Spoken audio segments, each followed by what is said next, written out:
So I'm John Paul Hayworth. I'm the Executive Director of the DC State Board of Education, and welcome to our Ward 5 ESSA Community Input Meeting. I'm going to turn it immediately over to Mark Jones, who is our Ward 5 representative on the State Board of Education, and he's going to give us some introductions on the Every Student Succeeds Act and what we're going to be talking about today. Mark? Thank you, John. Good evening. As John said, my name is Mark Jones. I'm the Ward 5 student, I'm the Ward 5 school board member, and welcome.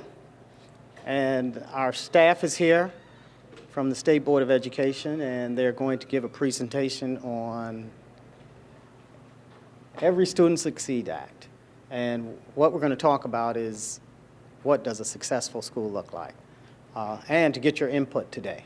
Now, what's interesting about the Act, there are a couple things I just want to share with you that's important to me in the Act. And one thing in the Act that's important to me are the wraparound services that are necessary to help disadvantaged families and disadvantaged children. Oftentimes, we think that most families have basic things covered.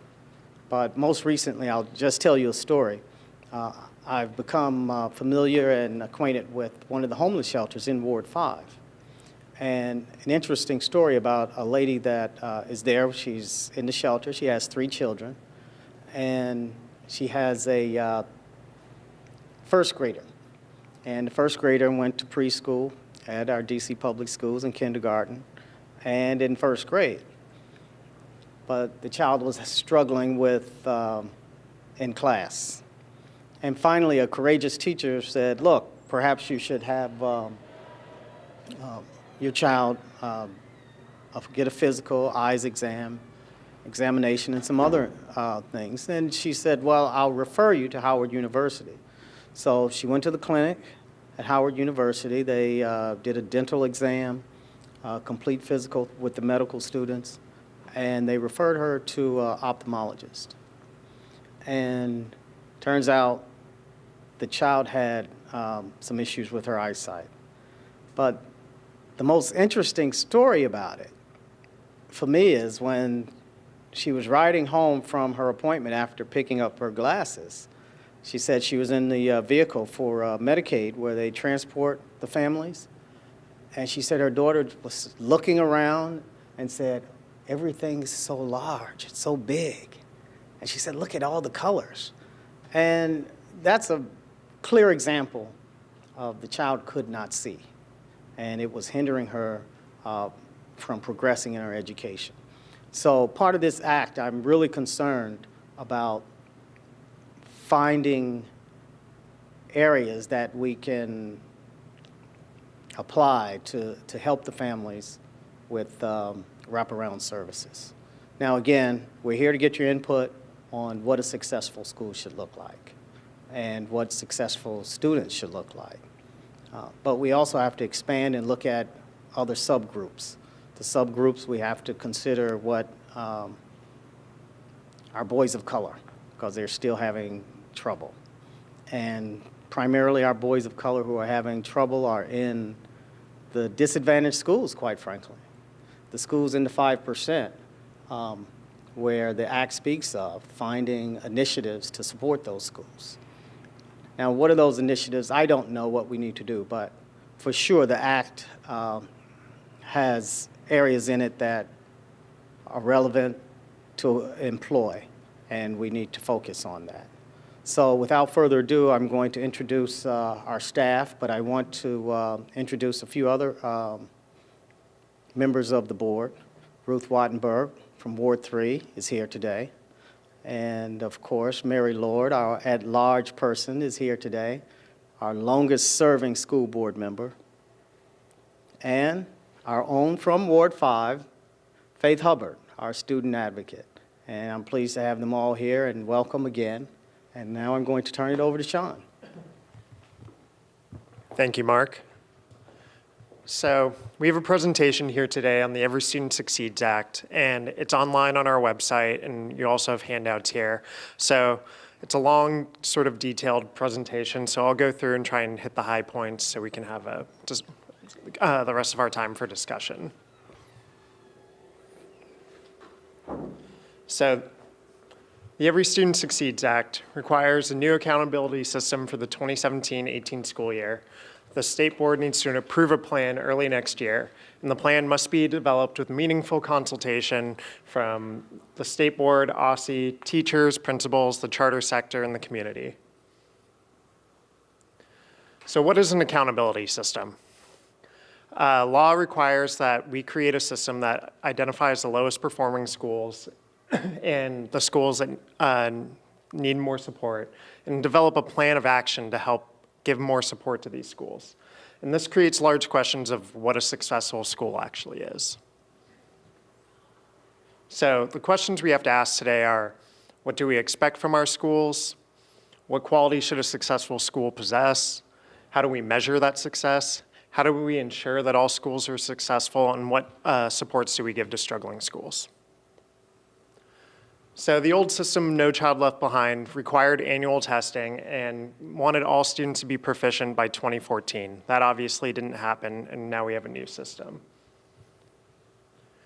Schools need to make adequate yearly progress towards reaching proficiency, and they faced harsh punishments for not meeting those goals. And so since then, there's been waivers from the Obama administration to get away from a lot of the punitive measures, and now we have the Every Student Succeeds Act to take that place. So states have more discretion than before. Next. Going. So ESSA requires still that there's annual testing in math and English language arts, but other subjects are optional, and the current PARCC testing fits this criteria. But there's a lot of more options under this. These can be portfolios, there could be multiple tests throughout the year instead of one end of the year test, and districts can use a nationally recognized test for high school. We also have to create long and short-term goals for all of our students, including subgroups such as economically disadvantaged students, racial and ethnic subgroups, students with disabilities, and English learners. We also have to include graduation rates and percentage of English learners reaching proficiency. So the accountability system will identify high and low performing schools each year, measure performance across the subgroups, and provide support to low performing schools. Keep going.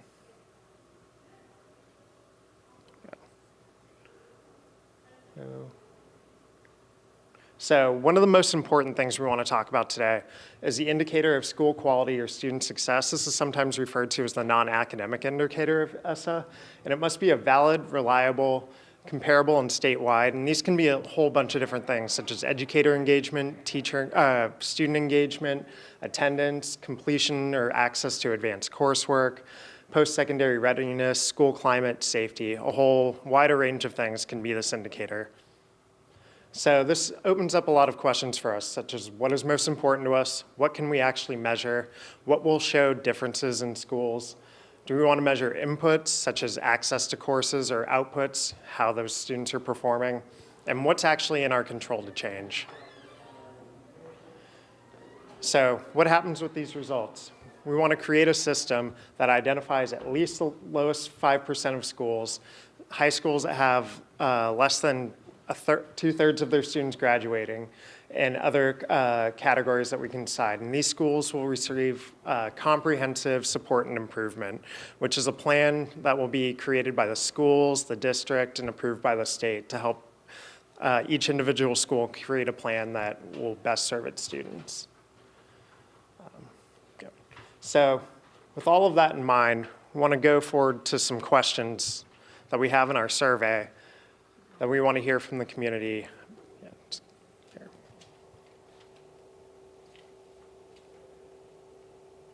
So the first one we want to ask is, based on your experience, what does a successful school look like, and what qualities should a successful school possess?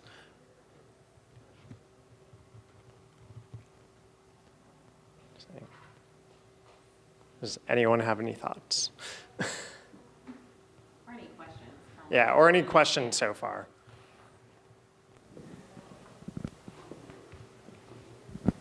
Hi, I'm Charles Brown. I came in at a few of the meetings, and I've kind of brought up the same issue, and I kind of thought about it last night. And I think one of the problems, I think that when we're discussing this, is how do we create a progressive, modern school that's able to serve all the students the best way. Sometimes I feel that when we're focusing on making schools more modern and making sure that the curriculum is the most up to date, it may sometimes be beyond the services that are necessary at that specific school. So if you have a school that's in the bottom 5%, while we want all students to be impacted by the greatest curriculum and the best material, that may not be the best resources for reaching those students. And I think that looking forward, we should be trying to find schools that have both, that are able to reach the students that are performing below proficiency, yet also be able to push and help those students that are above proficiency, or even those students that are below proficiency,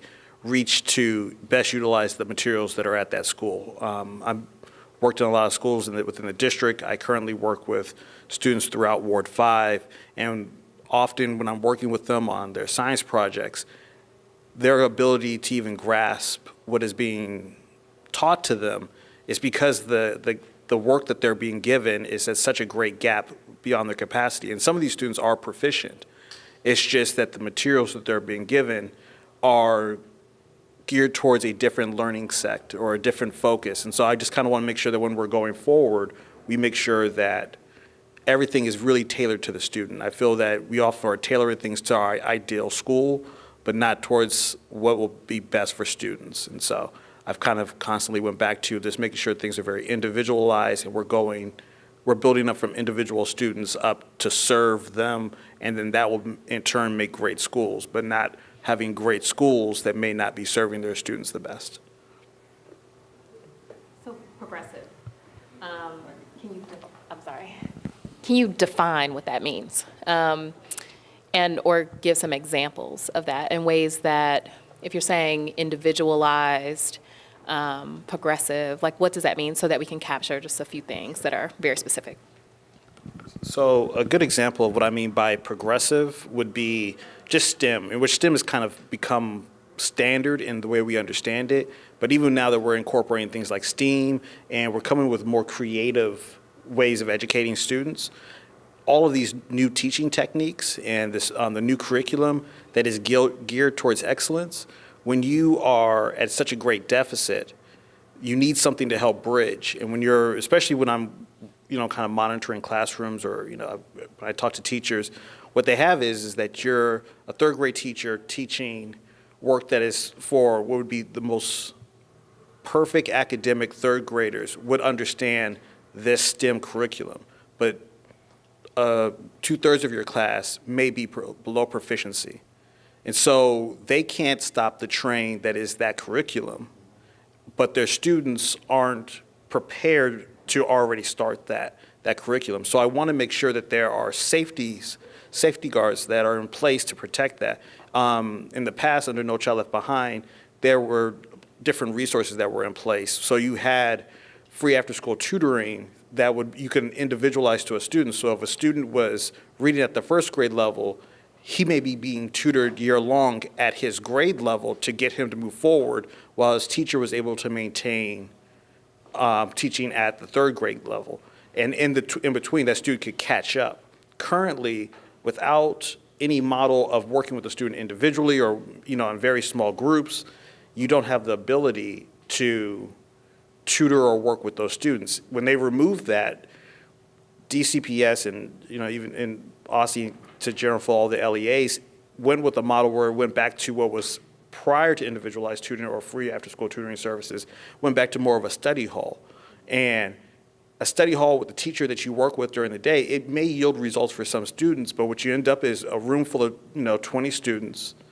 Often in many of the DCPS schools, there's a movie playing.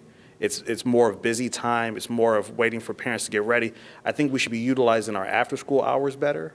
I feel that we should be really making sure that individually within the classroom there are some safety guards, there's some partnerships. When I stopped working within DCPS, I transitioned immediately into working at community centers because there was such an outcry from parents. I still to this day have parents who are on very, very tight budgets asking, can we pay for services? And I always tell them, I'll find a college student that can work with your child privately. We'll try to figure out some, very low-cost options. But what ends up happening is those children that don't receive those services really are lost. And you just create generation after generation because there's such a great gap. And that's also a way through additional services and outreach and using funds in a better fashion. You help strengthen the inside of the school, outside of the school. You incorporate parents more into the school environment. There's just trying to really think of the students as individuals rather than thinking, for example, next to us, what is the best way to make Brooklyn a better school? We need to think about what will make a young Charles Brown a better student individually, and how is he different from Stacy Smith, and how do we link those individual services and build up? And it's very difficult, I know, when you're on a state level to look that small down, but it's important. Yeah, so it sounds like there's a number of different things to talk about on this, and I think, what you're saying is one of the things that we should look at in our accountability plan is ways to monitor the student data at a much more granular level than the school level. And offer services to. Right, so for this type of thing, making sure that we can get to, when we're looking at accountability measures and those types of things, finding ways to have that granular level data, but also at the statewide level, right? Because this is Correct. Part of what we're talking about is district-wide level. So, all right, that's really helpful. And one other part that I want to make sure that I hit on is the after-school programming. Is that's something that you think is really important to make sure that it is available at schools in a tailored model? Correct, and not that, I don't want to say extended day, because extended day kind of brings a different mindset. Right. There should be an open platform for all different types of services. Mm-hmm. But one of the services that's usually lacking in after-school programs is the academic. Mm-hmm. And so, there's plenty of ballet, Boy Scouts, Girl Scouts, tumbling. So some sort of indicator of academic and non-academic. A principal should easily be able to say, because that's the closest person on a larger level to see individual students, should be able to go to a parent and says, your child should be in this academic program. He's performing below proficiency, he needs these additional resources. Or Gotcha. A parent should be able to say, my child is proficient, Okay. but I want those additional services. And it should be something that's requested, it could be something that parents are informed of. And one of the things that we also often found is some students don't stay after school. It should be also something that students can receive at libraries, students can receive on the weekends, students can receive in-home community center. It's something that existed prior, Right. but So it's a larger thing too than just this. Clearly it's a larger correct. concept than just the I just feel accountability stuff. for when you're talking about such a large 5%, we use the word 5%, but it's like a very large number of students that are encompassed within that. You have to really think about how do you fix that problem. And maybe because I was a product of, I came out of a family where tutoring was important. My parents paid large sums of money to make sure I had the best tutors available. When I work in other counties, a lot of former tutoring companies that used to work with the district set up brick and mortar immediately in Montgomery County and Prince George County, and it's because those parents will pay for those resources. But in the District of Columbia, the students that tend to be in that bottom 5% do not have parents with the means. The money used to be available under when it would go through that 20% out of Title I, but now that money is going to somewhere, which even when I talk to people from DCPS and OSSI, then nobody can quite give me an exact whereabouts of where that set aside is going and how it's going to directly impact student success. Right. Mary, before. Thanks. I just wanted to follow up with a comment and a question on something that you raised. First, you mentioned STEAM, science, technology, engineering, art, and math, and STEM, science, technology, engineering, and math. And I just judged the science fair on Saturday and saw a huge amount of enthusiasm, broad diversity in terms of schools, who was in the room. And I think that it would be giving a false impression to think that, say that students were being excluded, that science was beyond them, because in our new next generation science standards, it's hands-on, minds-on, and in fact, the special ed students and the English language learners have a very real place there. So I agree. That's why I wanted to be very clear to say it should be a combination of the two. DC is doing a great job, I feel, in making available new progressive forms of education, really bringing a fuller, wider curriculum. What I'm worried about is for those students that are not connecting to those services, that there's a way that we are able to catch them up academically so they can best utilize those services. So I've seen phenomenal programs. Actually, before Marshall Elementary closed, I ran their after-school program. At their after-school program, they had Legos, they had NASA come in from time to time. DC, and that was probably 2 or 3 years ago, has even gone farther beyond that. So there are great services, and each school, for the most part, is really doing very well to implement STEM.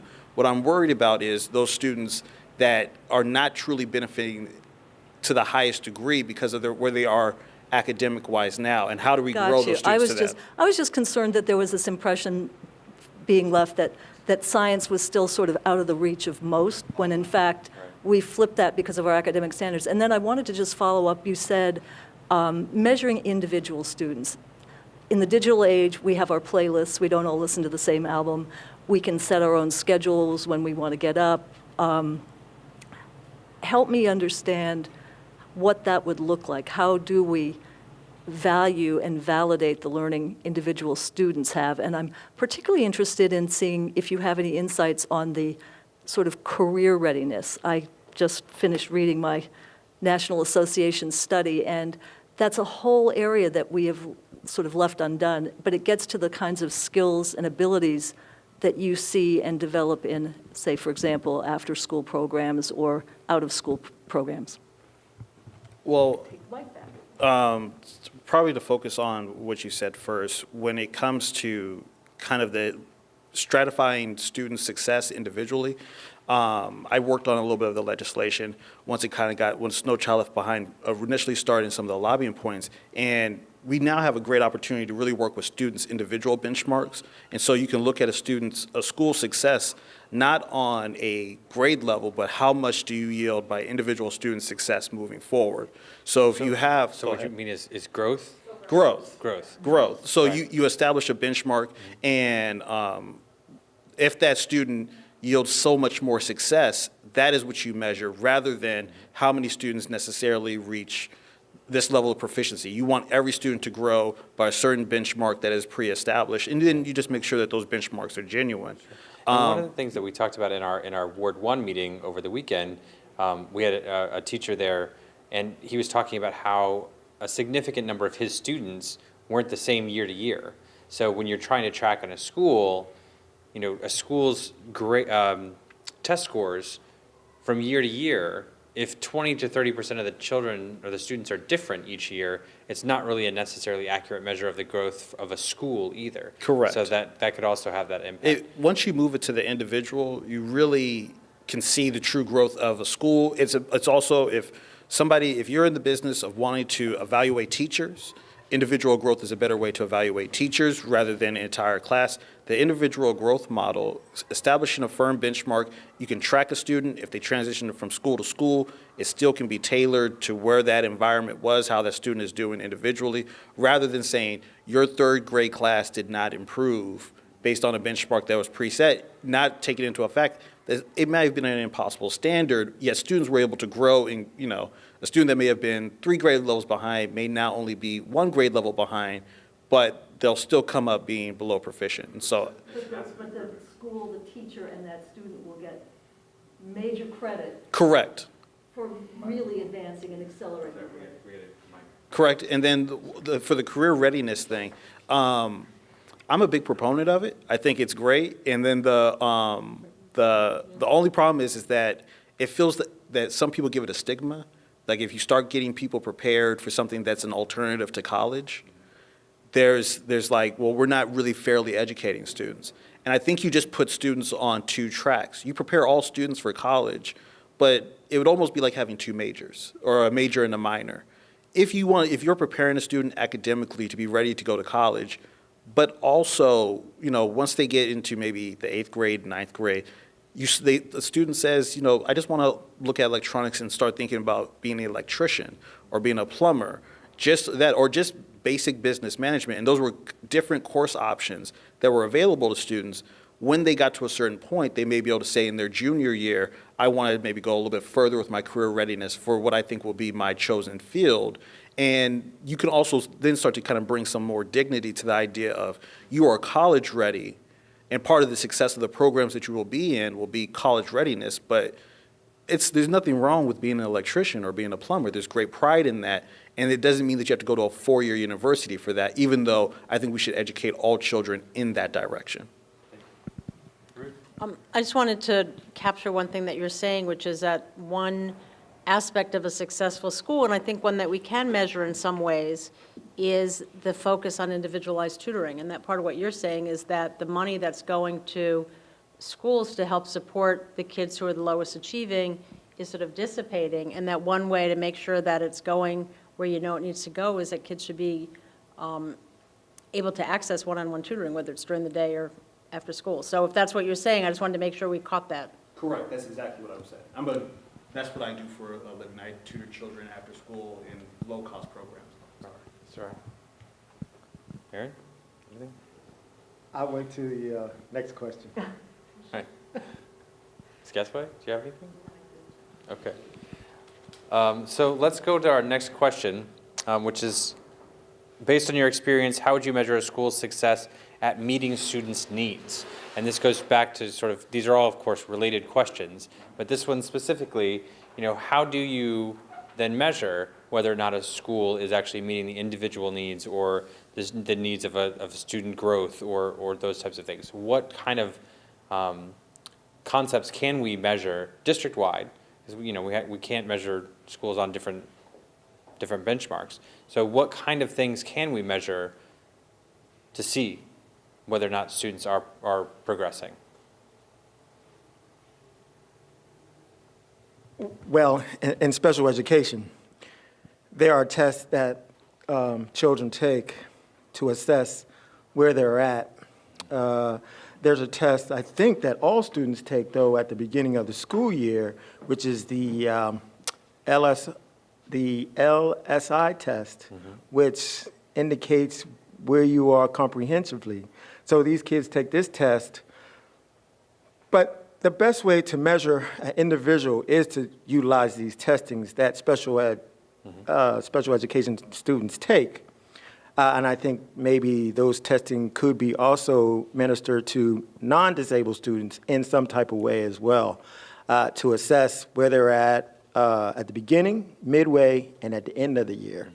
Now, should these tests be given information to where the parents have? Yes. Should it be something to where it should be given to on a national level? No. This is an assessment to determine where these kids are, what needs to occur during the summer, if they should go to summer school, if not, go on to some type of STEM program during the summertime. But that is the best course of action to actually, on an independent level, to assess a child's needs, where they're at, is to measure these tests. Yeah, you made a really important point that I want to kind of highlight, in that the accountability measures that we're talking about here don't always need to be things that we report up either. We can still test and look at some measures that we don't necessarily report, but are still important to us. So they could become part of the school report card, or they could become, part of a different type of equity report, or whatever we decide. But we can find other measures that don't necessarily have to be reported up to the federal government, but are still important for us. And I think that's a really good distinction that you made.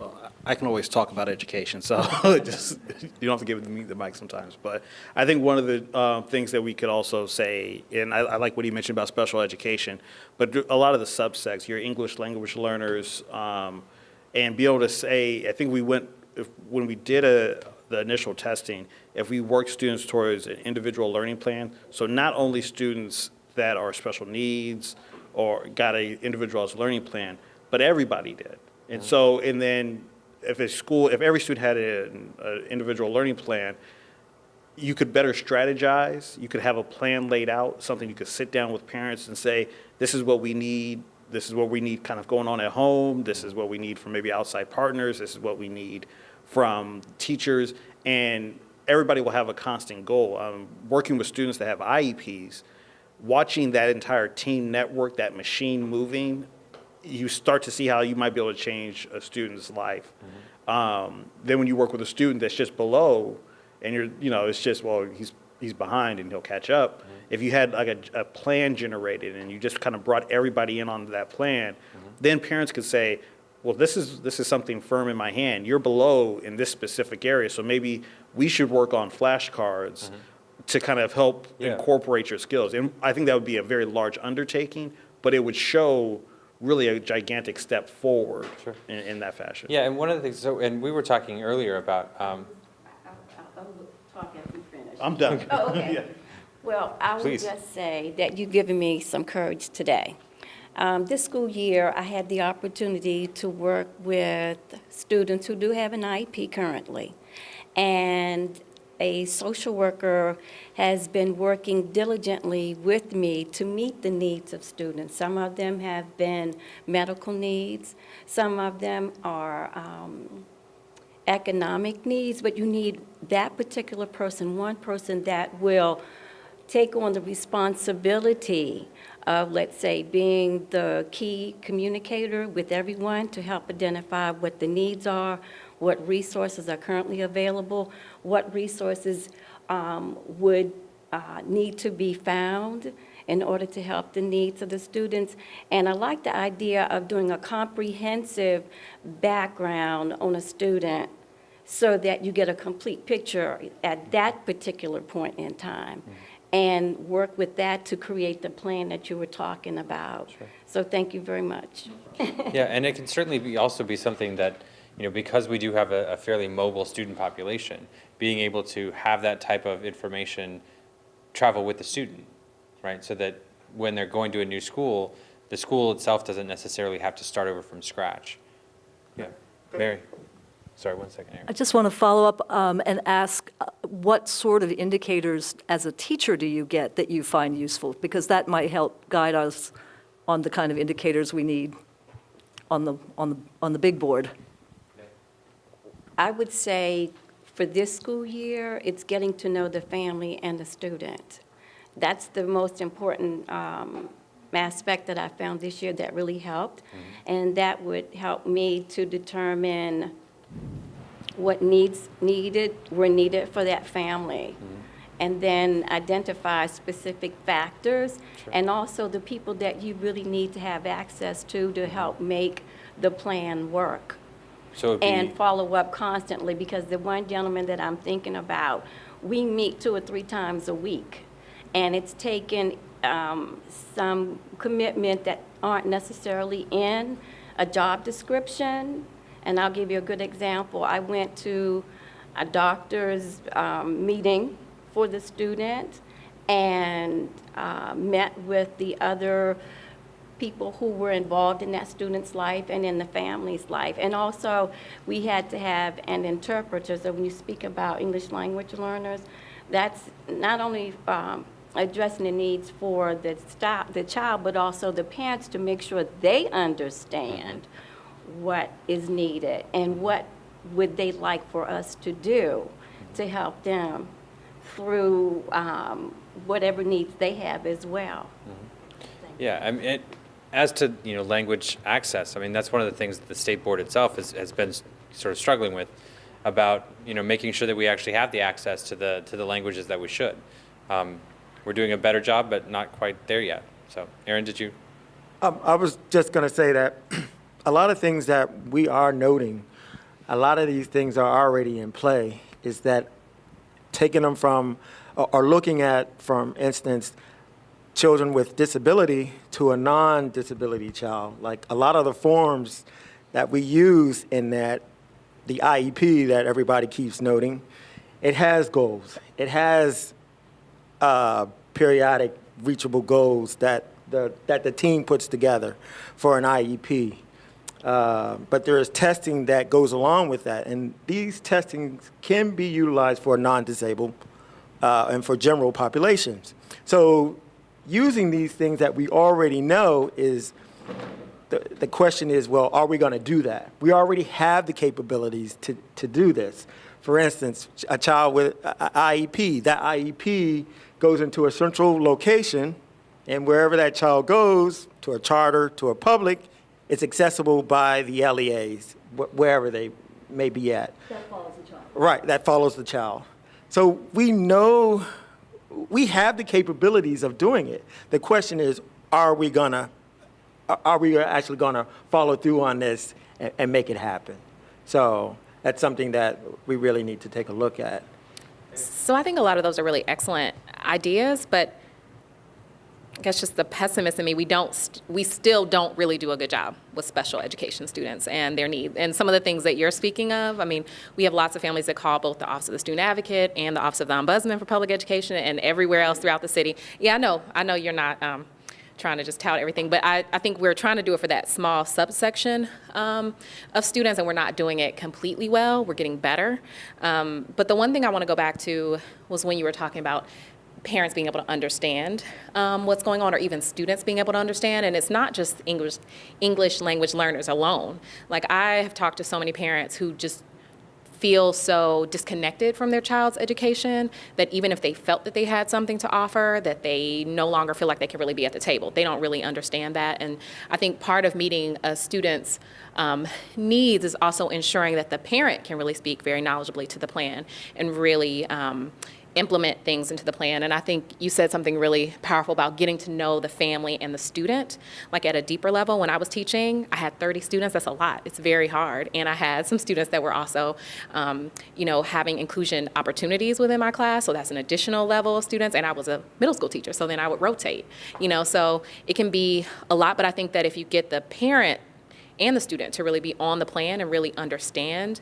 And I think being able to measure how schools are really engaging those particular very important stakeholders in order to make things happen is something that we really need to measure, because even the very youngest students know exactly what they want to get out of their education too, if we ask. So, and it could be a really hard burden on the teacher if we're asking them to do all these individualized plans. So I think another way in order to ensure that we're meeting students' needs is that the district is giving the resources in order to be able to do it. Yeah. So that's something we have to be able to measure. Absolutely. Because there's not enough of that. And the other part too is that we do have examples in other states of places that use IEPs to a much larger degree. I mean, Kentucky, for instance, uses a sort of similar IEP program for every student. And that also then gets to what we were talking about at the career and college level too. It helps to guide their educational experience because of that. So, of course, I think coordination of not only the two education sectors, but also of the other additional resources that we have within the city.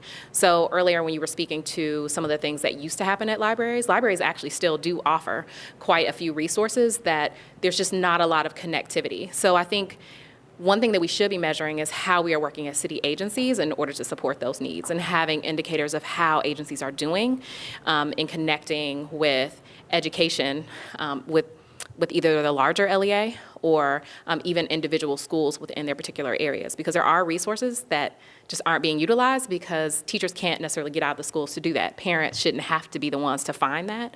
So ways that we're working in collaboration in order to meet students' needs. That's a really good point. That's a really good point.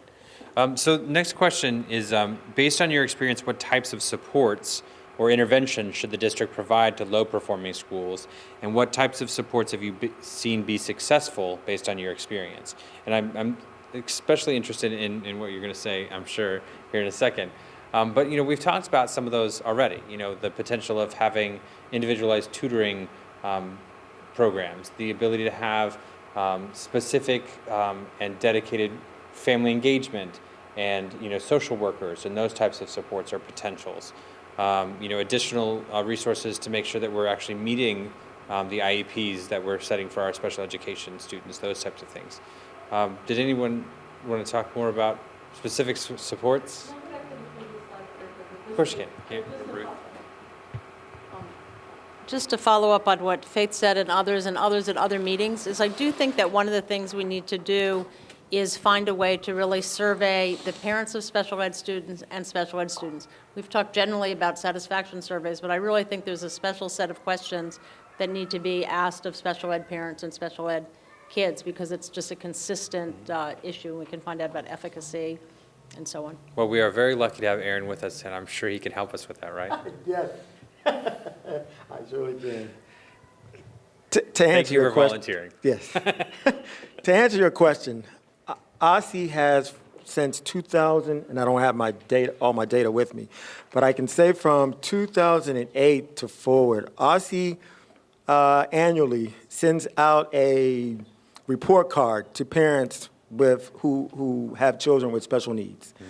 And I know one of the questions on there, because I'm a parent who has a child with special needs, one of the questions that is asked of us is, what do you think of your school? Is your school providing what you need for your child? And I can't say the majority of the parents said yes or no. I would have to go back to OSSE and ask them that. But the vast majority of the parents who this information went out to, the goal that OSSE set out to meet, we surpassed that. So, yes, can we send out a questionnaire, a new one, and get more data and more precise questions to your answer? Sure. That can definitely be done.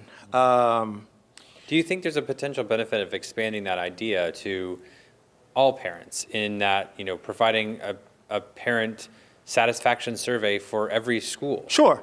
I think that can be achievable, because OSSE has everybody, all the parents' name, address, where they're at.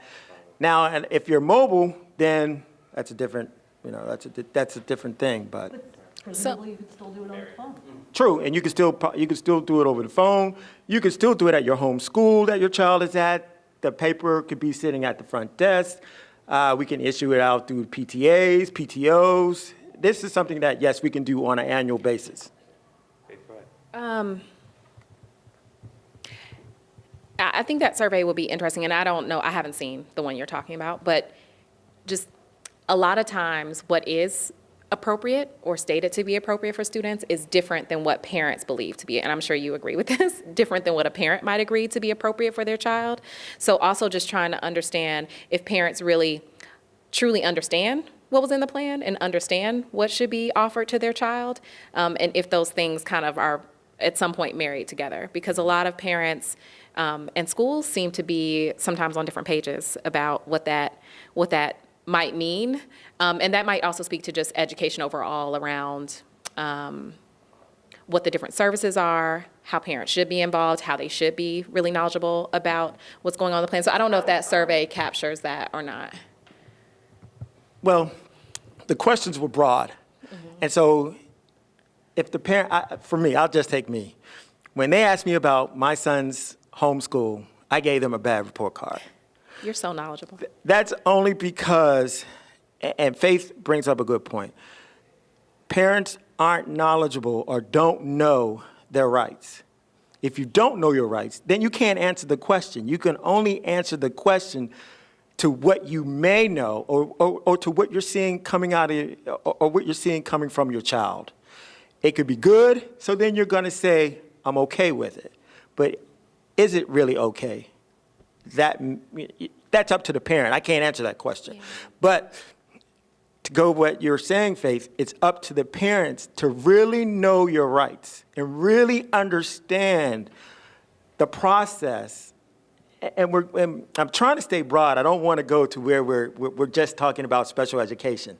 So all parents, and I'll say this, OSSE and the advisory board for special education, we're looking at doing a seminar coming up in the year.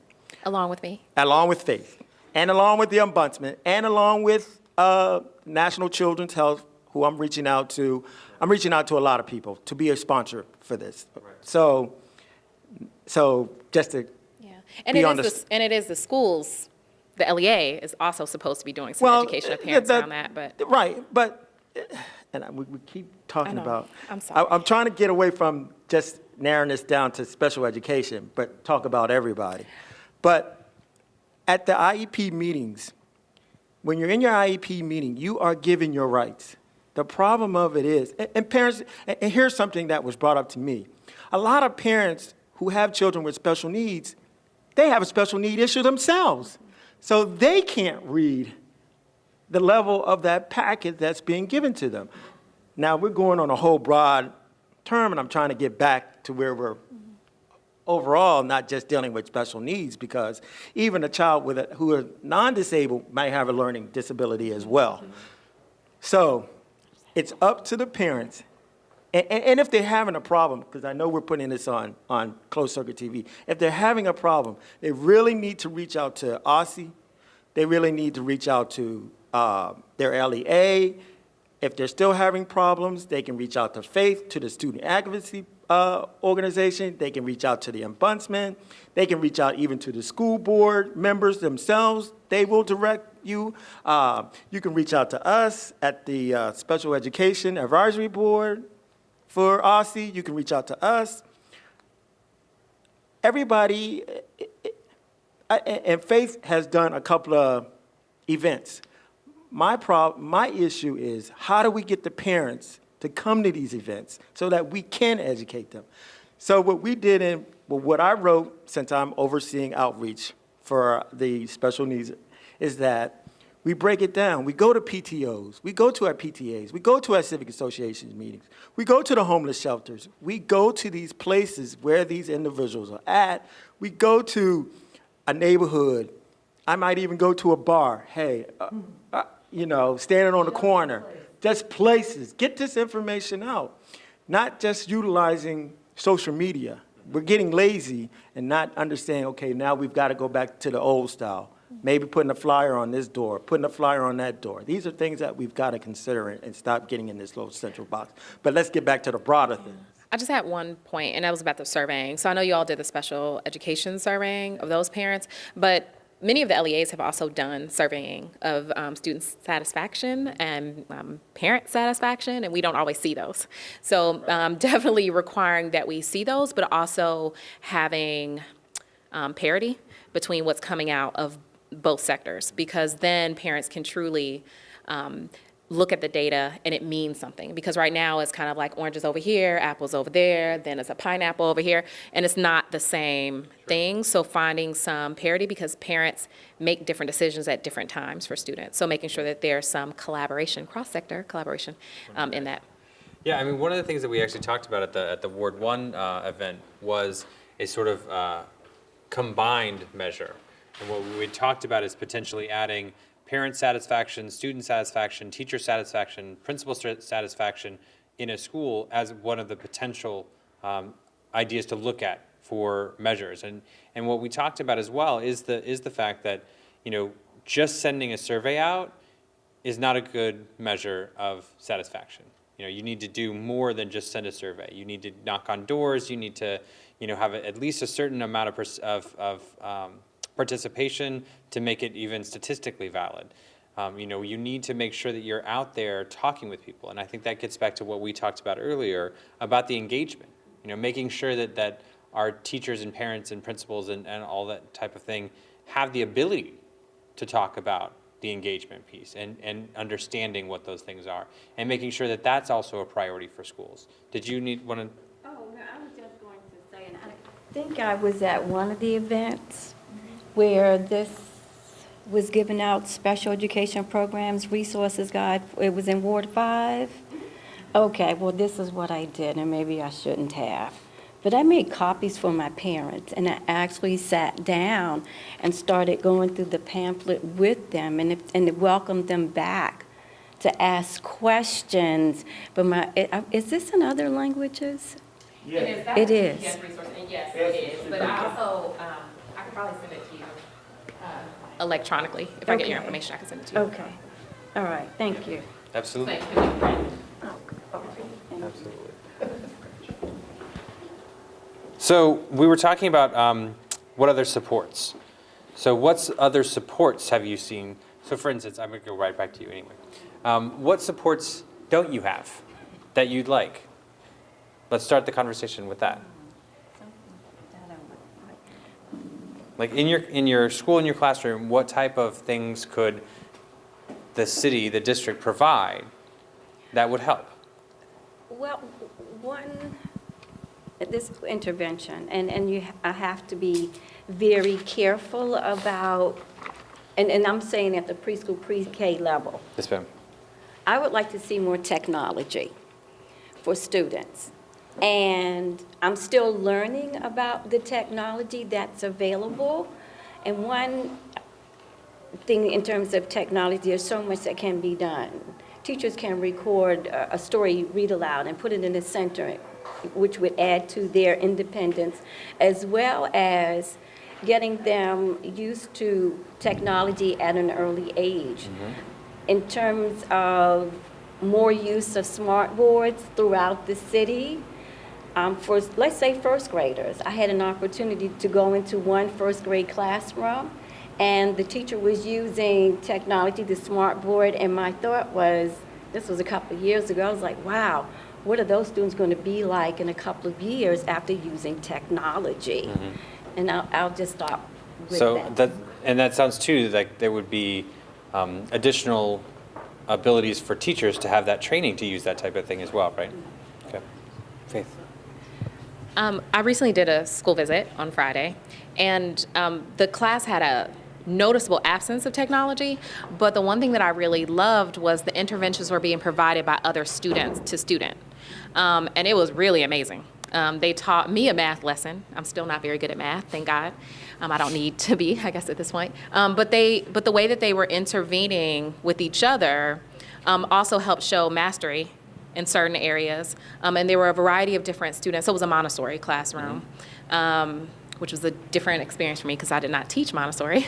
But the students really, the way that they were interacting and the way that they were able to, even though a student was on a lower level, not make them feel like that, but they were really pair sharing and learning together was really phenomenal. So I would really love to see indicators of how students are able to provide some interventions for each other. Because that's what we ultimately have to do even when you go to the workplace. You have to be able to work together that way. And so it's not, that shows a level of differentiation, which I think goes back to individualization of education plans, but also really takes some of the weight off of the teacher so that the teacher can focus on other students who might need some additional attention that maybe another student cannot give. That's great. Yeah. Mary. I was wondering if there was a way for the state to provide some sort of diagnostics. So each individual school has a different community of learners. It may be different in first grade from fourth grade, from 8th grade. And when, we all drive a car, but some of us have supersonic cars, some of us have old jalopies. The mechanics are expert in figuring out precisely what ails your machine and knows how to fix it. I think it might be useful to explore whether OSSI, with its technical expertise, could say, for this kind of student who may have these various issues, the evidence suggests that the best way to teach reading is this way, and then to provide some assistance for the teachers to get up to speed on that particular program. Or it may be a technology that is perfect for like Read 180 or, Math 360, so that there is no burden on the school to actually provide the technology, the software, the professional development, but we know that what is going in is quality and based on evidence and based on research, and not just some vendor coming in and saying, hey, I want to do this. And it could work also in terms of, back to your point about partnerships, there are obviously some community partnerships that are doing a phenomenal job. Shakespeare Theater Company, Kennedy Center, to somehow measure those and then to have perhaps the state or some other entity be a bridge to those programs. And it just seems that it's too big for schools to do by themselves, it's too big for parents or teachers to do by themselves, but there's all this assistance of a technical and a human-to-human nature that we don't really capture at all right now. Yeah, that's good. So I do want to be respectful of everyone's time, so I'm going to move to the last question, which is based on your experience, what evidence would you want to see to know if a school is improving at meeting students' needs? I would like to talk about the culture of fear in the district public schools. I really feel like principals are on an electronic treadmill, and they are terrified of losing their jobs, and things roll downhill. And it ultimately rests on the children, because if principals don't have a sense of well-being, it spills over and they start bullying teachers, or they start behaving in ways that are less than professionally recommended. And I think that there is this idea that principals know in the back of their heads that they don't have security unless their scores are up to speed. And so there is a culture of fear on the part of principals. And secondly, I would like to address the lack of therapeutic early childhood education programs, and the fact that principals get red marks if a child is found eligible for a private placement, but sometimes the district does not have that expertise. And so the children that are the most extreme on the margins don't get the care that they need unless it's a very savvy family that has lots of systems advocacy. And so you get very, very seriously emotionally disturbed young children who are just thrown into an early childhood program. And a principal will get a red mark on his evaluation. And so there's this wall that's put up to provide a good enough service in the school, which may not be good enough. There is a huge lack of therapeutic early childhood in the district, and there's nothing wrong with sending a child to a private therapeutic placement. There's an acute need sometimes, and we don't diagnose enough in the early stages of emotional disturbance, and so it just sort of billows and gets a bigger Snowball problem. effects. Yeah. What do you think, before you hand the mic back, I mean, I'd really like to delve into the first part a little bit more. So what do you think, two parts, I guess. What measures could we use to help principals feel more secure? And we had talked a little bit earlier about the potential of doing some sort of survey of teachers and parents and principals to make sure that there's, a feeling, what are they feeling about their school? Are they feeling secure? Do they have someone there that they can trust? Those types of things.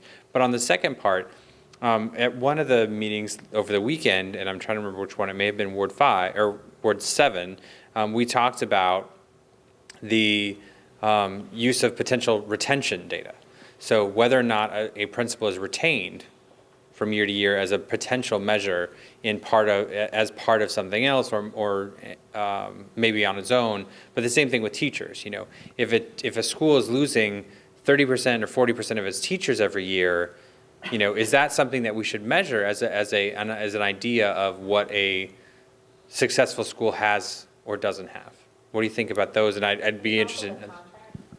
The way that principals.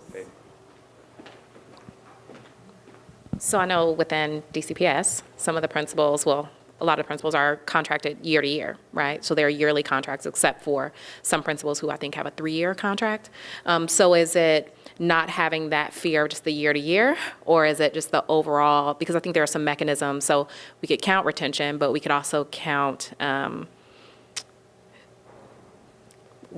I guess maybe the contracts are ways that teachers are employed, because if you are only looking at like that year to year and you think, oh my gosh, at the end of this year, my job could be let go. I mean, when I was in a school building working, that was not really a thought, but then it also can be hard sometimes to remove leaders that are not appropriately fitting with a particular school. So is it retention, or also just that, well, I guess it still goes back to retention, but the fear of the 1-year contract for some people, or the way that we employ the people who are school leaders?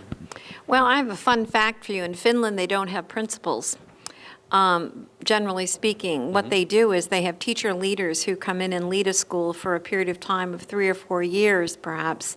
And then that teacher who is gifted and is a master educator, truly a master educator, goes back into the classroom and they recycle that leadership so that you don't have principals for life, but you have principals that understand what it's like to be a teacher. So we might look for new and innovative models of being a principal. But also, I think the idea of teachers' satisfaction is one area of possible evaluation, and certainly the idea of retention. You certainly don't want a revolving door with principal leadership. And I've heard of 2 instances, I believe, where one for illness and one for just fear and frustration, a principal walked off the job mid-year, which is not a happy situation either. Right. So I think you have to look at the health of the school culture and the health of the principals, because there's a lot of serious illness that has affected principals as well as teachers. And those are all indices of a situation that might be a bit toxic. And I think that it impacts the children tremendously when principals and teachers don't have a sense of well-being. No, I think you're right. I mean, I think one of the other things too that's important to mention. So, like I said earlier, the state board is in partnership with the Deputy Mayor for Education and the Office of State Superintendent of Education in helping to develop this new accountability plan. And one of the things that OSSI is looking at, and that we're looking at as well through their research, is trying to figure out what a generic person at school X is responsible for. How many reports are they as a principal responsible for at middle school, and how many reporting things that they need to be thinking about all the time. And part of what we're trying to do with this, or what OSSI is hoping to do, is to reduce them into something that is district-wide, so that we can still measure it, but that there's not all this individual tiny almost micromanagement type reporting, so that there's a way for both the principals and the teachers to get back to sort of what we really want them to do, which is focus on the students. So we're hoping that this is also another method to sort of reduce that fear as well. Principals are afraid of those red marks, and I don't even know what they are, but it seems like an electronic control of some sort that does have a fear effect, and it's a very unhealthy contract of employment, no matter who is afraid. But the idea of being monitored and getting red marks is a way of striking fear into principal leadership, from what I understand anecdotally. It's not a scientific study, but fear is a common characteristic in our schools. Yeah, even just anecdotally, I mean, I think we've seen that at a number of schools. And I think too, when you're bringing in new leadership to a school, that can have a really significant effect, but you have to allow that leader to actually implement, right? So if you continually change principles year after year after year, every year you're implementing something new, and so no one has the stability to actually focus on making things better. So I think that's really accurate. Anyone else want to talk on this last question before we? I would say Ma'am. that not only for in addition to the principals having a fear, but the teachers do as well, and that it does impact what happens for the student and for the families of those students. Absolutely. And we've heard, anecdotally from a number of teachers all around the city about, the testing is so focused that they don't feel like they can actually educate their students. Aaron? So what is a modeled principal? It's a great question. What is a model? I mean, I can only think of one model principal, and the only reason I could think of him is because the situation that he was in when he was at McFarland, left McFarland and took on Brown, which had low scores, and you have an elementary and you have a middle school where you have kids adjusting to their bodies and things going on in their lives, and how he just took Brown and turned it around and was almost doing the exact same thing at McFarland. So my question, here is a model principal that we have, and we were trying to get him over here at Brooklyn Middle, but some folks outnumbered us, and so we didn't get him. But here we do have some model principals, and I'm just noting that one. He is a very, and I can't think of his name. Faith, what is his name? Andre Samuels. Yeah. Is one of an achiever. Yeah. And I think principals need to get away. I mean, you signed the contract. So if you're afraid of the red mark, then do what you need to do. But here's a man who was at McFarland, left McFarland, and was technically thrown under the bus at McFarland and went to Brown and turned it around and doing achieving things here at Brown. So my question is, what is a model principal? Well, and I think one of the things that maybe we can learn from our master educator program is potentially having master principals as well, right? I mean, trying to learn from each other's successes and failures across the city and across the sectors. I mean, I think that's something that's really important that we need to focus a little bit more on. I'm not sure the master educator model is the one that you want to go for, because that was a contrived kind of way of, I think, ordering management of personnel. But truly, there is such a thing as an educator who is a master in his or her field, and that's not someone who comes in for a 20-minute snapshot, but that's someone who is a natural leader. And we can identify those leaders in a school, we can identify them among the pool of principals, and figure out what that is in their human makeup and try to replicate it, because the leadership of a school makes all the difference in the culture. And again, if a principal is afraid or is operating from a place of fear, it spreads in a toxic way to teachers and to children, and we really need to be cautious of that. I think we need to get more educators in a leadership role at central office even, because I think there's a lack of them. You know, what is the background of the person who just left as being head of the principal recruitment program? You know, what was her actual background and what were her credentials that allowed her to have that position? I do think that it's very important to look at seasoned educators who are successful and strike them in a leadership role in a way that's helpful and spreads a culture of respect, because respect is something that there's too little of, and I think fear seems to be something that there's a fair amount of that ought not to be fostered. Sure. Faith? I think not just knowing Ward 5 really well, but it's not just the school culture alone, but also the culture of the community that surrounds the school. So really being able to understand that principal is successful because I think he was able to tap into both of those things, like what was not working within the school culture, what was not working within the culture of the neighborhood, or not feeling that necessarily that connectivity to the school. So I think it's not only meeting students' needs, especially since we still are in a city where we want to commit to neighborhood schools and as our foundation, and then have this complement of choice. But even in schools that are of choice, many of those students are still coming from the neighborhoods that surround them. So understanding not just the culture of the school and the overall climate of the school, but also the way that connects to the neighborhood and how to really utilize then those relationships in order to improve what's going on in your school. Yeah, absolutely. Mary, last comment? Yeah, just to follow up on what Faith said, there might be a way to indicate something about the neighborhood. I know that Focus used to look at high poverty, high performing schools on a continuum, and you would find that actually there were some surprising pockets of excellence despite whatever challenges the student body or families brought in.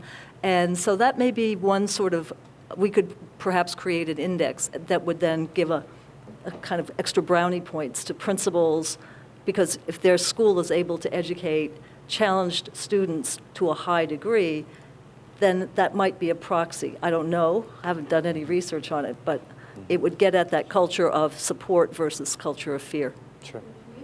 I mean, the community building You know, the idea that a school is a healing community engine is a very important concept. And I get back to Finland again, because in Finland, the community is centered around a school, and it has lots of outreach beyond just the educational component. Yep. And I visited there, and I've been studying it quite seriously, and I think that, you know, we could maybe get some foreign aid money and bring in a couple of Finnish teachers just to give us some ideas. David Grasso said, well, Mary, you know, the district is not Finland, but we might learn from what they're doing, because we were hugging the bottom with them in 1970, and we're still kind of hugging the bottom, but the Finns have gotten to the top of the educational achievement, and they haven't done it out of fear. Thank you. So I wanted to thank everyone again for coming out today to Turkey Thicket, a recreation center, to talk about ESSA. We are having 4 more meetings in the community over the next couple weeks to discuss this in all areas of the city. We also have a number of public meetings with the state board coming up. Our June 15th meeting will be at the John A. Wilson building, and we will be having a panel discussion on ESSA. And so keep a lookout. We're going to be out in your communities, and we want to hear from you. So if you have ideas that based off of what you've heard today, go to sboe.dc.gov/ESSA. There's more information, including the full presentation in English, Spanish, and Amharic, as well as surveys in English, Spanish, and Amharic for you to fill out and give us your opinions, because we want to know what you think so that we can make the system better. Thanks.